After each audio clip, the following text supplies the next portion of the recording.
Hello and welcome to another Solarian Games video. In this episode, we're going to be looking at how to make some brewing or distilling equipment, something along these lines, and a couple other pieces as well. This was an idea in one of my scenarios to have the adventurers end up in an old distilling complex.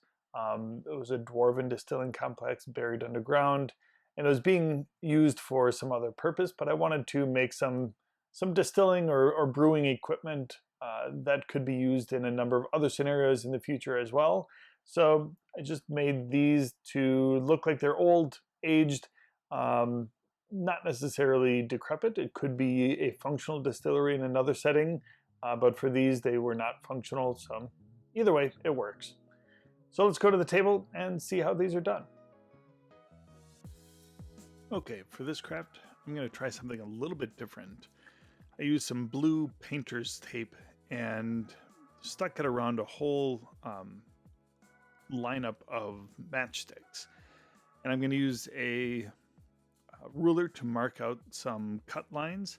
I'm going to take those to the bandsaw and cut it out, and I wanted to use the blue tape to cut it and hold it together instead of trying to cut them all individually. I'm just cutting down those lines, and the blue tape will hold each of these sections together so that when I get back to the table they'll be still adhered together. I was starting to take them apart, and I was just going to peel them all off and start gluing them together. And then I realized I might be able to keep them all together in one lineup with the blue tape. I managed to put a little bit of a curve in and decided to try something a little bit different. So I used the parchment paper, and I'm going to tape a section of parchment paper to the bottom end of a caulk tube. And this will provide kind of a stick-free barrier for the bottom of this piece.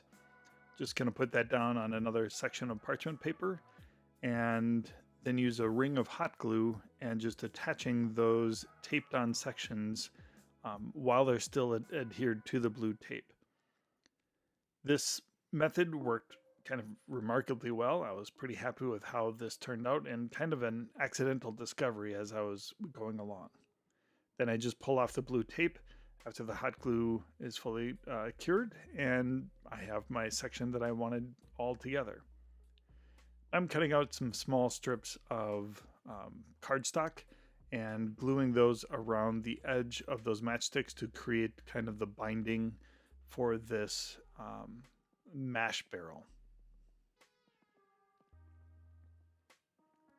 I'm cutting off the bottom end of the hot glue that kind of stuck down and around the outside of the wood, and then it comes free with that parchment paper. Just traced out another circle out of thick chipboard. This will form the base of the inside of this barrel. Putting a couple dots of hot glue to kind of hold it in place, and then flipping it upside down and using hot glue on the outside, and then pressing it flat against some parchment paper to kind of seal. I decided to try another version of the same tape method, except for this time a full section of matchsticks, so it'll go all the way around the piece, and just hot glued around the entire thing with one go rather than the three separate sections, and this would form the barrel section of the tower. Again, using some cardstock and gluing it along the top before I release the blue tape, and so that band will actually form kind of a structural element in keeping those matchsticks together.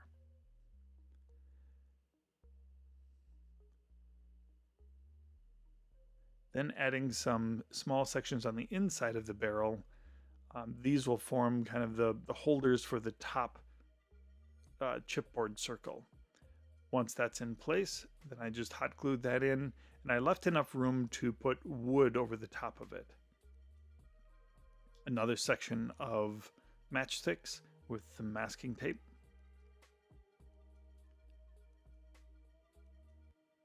And tracing on the same circle with the caulk, and taking that to the bandsaw and cutting that out.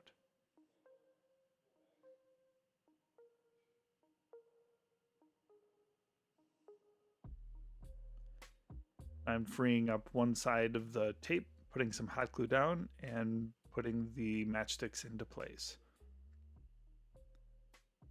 The matchstick and masking tape method has really been an interesting experiment with this whole project. I'm going to form the deck portion of the large tank, and just again using some matchsticks, hot gluing some other sticks to it to form the base decking, and then I'm going to work on the leg portions, creating vertical sections as well as the cross pieces to form the supports. This could be done with white glue. It would probably come out a little bit cleaner, but I wanted to use hot glue just because of the speed and ease of working with it. I bent a small thick section of wire to form kind of the nozzle out of this tank, and added a small bead element as a release valve.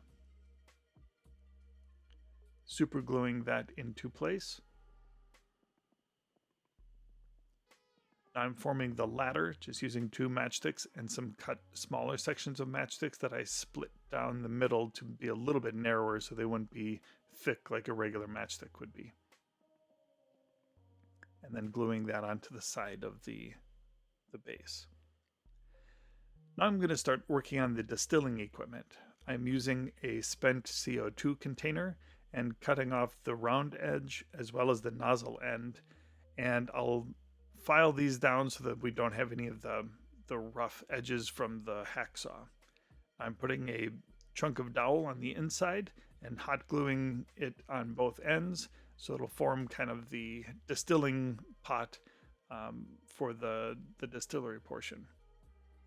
Using a small wooden piece that you can find at craft stores and gluing that with that distilling pot. Adding a small wooden cube as well as some other bits to make kind of the cooling chamber for the distillate.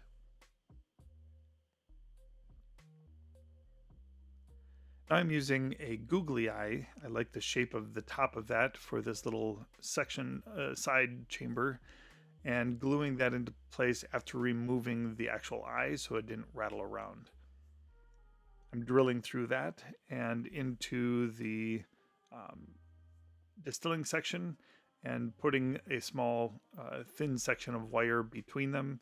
That'll be the pipe that would connect the pot where it'd be boiling into the cooling chamber. Adding a little bit of a chimney section so it would have kind of a fire chamber underneath the distilling pot. I'm adding some BBs to my shaking chamber, and putting a round styrofoam piece in there with those BBs makes the whole thing look like hammered metal. I'm using a ballpoint pen to trace on some joint lines onto this. I wanted this to be kind of a copper hammered metal chamber of some sort. I'm using black paint and Mod Podge to coat this, as it probably wouldn't hold up very well in a spray paint. And the rest of it, I'm giving it a black spray.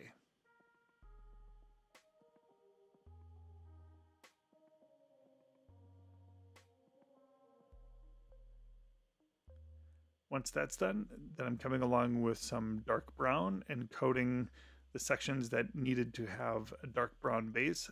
For under the copper, I used this dark brown, and also kind of the base of each of these.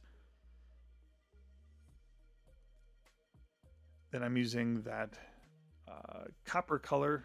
It's just a craft paint copper, and coating the outside. I use that brown as kind of an undercoat, and even while I was still a little wet, I'm coming along with this copper to make it a little bit more dulled down copper look.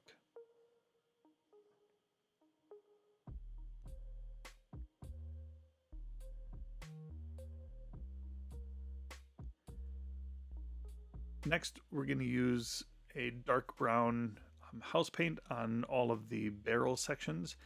This will be the kind of the base coat with that dark brown. And then I'm going to come along with a lighter khaki tan and give it a nice dry brush, which will give it a nice aged wood look. Once that's dry, I'm coming along with some black paint and coating the banding that goes around each of the barrels. I could have left the banding with just the black paint. It looks like a fine kind of cast iron banding, but I wanted it to have a little bit more of an aged look, so I went ahead and added some other details once all of that black was done.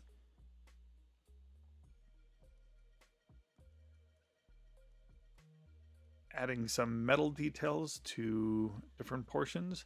In this case, I'm adding rust to a lot of the metal to give it a nice aged look. And on the banding, I wanted a lot of that rust to make it look like the banding was aged and worn.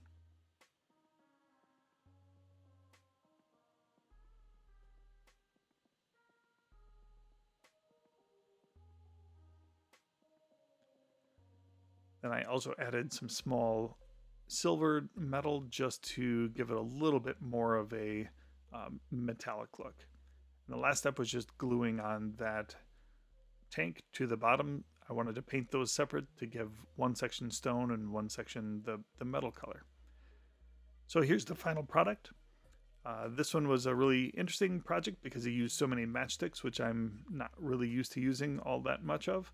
But I think it turned out really nicely, and it was a great craft and great discovery with the masking tape. So I hope you like this video. If you do, please hit the like button and subscribe, and we'll see you again next time. Thank you.